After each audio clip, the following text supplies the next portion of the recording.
الحمد لله ناصر المظلومين، الحمد لله قاهر الطغاة الظلمة المتكبرين، الحمد لله الذي أعز فرفع وأذل فوضع وانحنى كل شيء لعظمته وخضع.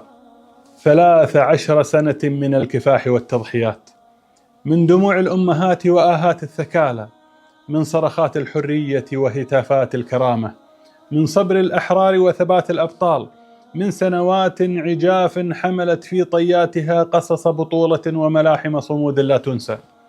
اليوم وقد ترسخت أقدام الثورة المباركة في تربة الحرية، أقف بكل فخر واعتزاز لأرفع رسائل الشكر والعرفان إلى كل من كان له يد في هذا النصر المؤزر، وإلى كل من بذل وضحى في هذا الطريق الطويل.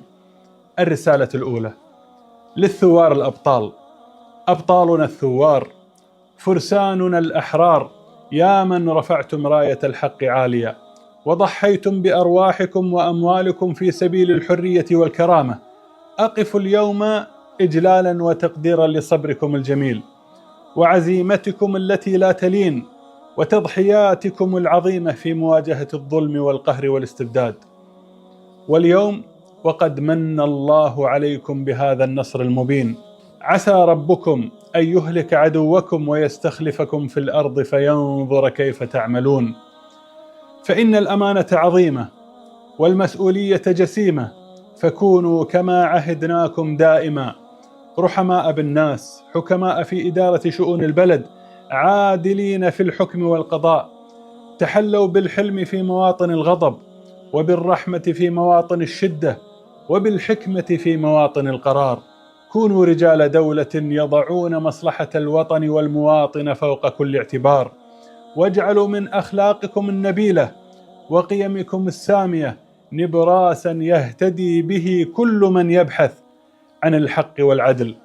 فإياكم ثم إياكم ثم إياكم أن تختلفوا أو تتنازعوا، فإن ذلك سبب لوهنكم وذهاب ريحكم. الرسالة الثانية إلى الشعب الصامد، إلى شعبنا الوفي الصابر في سوريا الحبيبة، يا من تحملتم المشقة والعناء وذقتم مرارة الجوع والحرمان وعانيتم ويلات القصف والتهجير والظلم والقهر. أحيي فيكم صمودكم الأسطوري وتضحياتكم العظيمة في سبيل الحرية والعدالة. وإن مسيرة التحرر من هذا الاستبداد الذي جثم على صدوركم 50 سنة تحتاج اليوم أكثر من أي وقت مضى إلى تكاتفكم وتعاضدكم. فأحسنوا الظن بأبنائكم الثوار، وقفوا صفا واحدا خلف قيادتكم السياسية الحرة، وامنحوها الفرصة الكافية لبناء مشروع وطني جامع يحقق الأمن والرخاء والسعادة للجميع. فإن بناء الأوطان يحتاج إلى الصبر والتضحية مثل ما يحتاج تحريرها إلى البذل والفداء.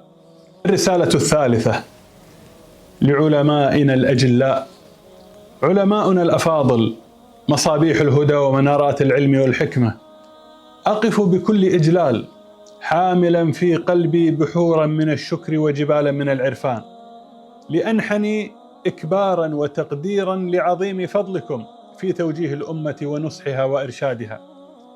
وإن بناء الدولة الحرة الكريمة يحتاج إلى استمرار عطائكم ونصحكم وإرشادكم، فكونوا كما عهدناكم سندا وعونا، كل في موقعه وثغره في بناء المشاريع العلمية والتربوية والتعليمية والاجتماعية، وفي نشر العلم النافع والفكر المستنير.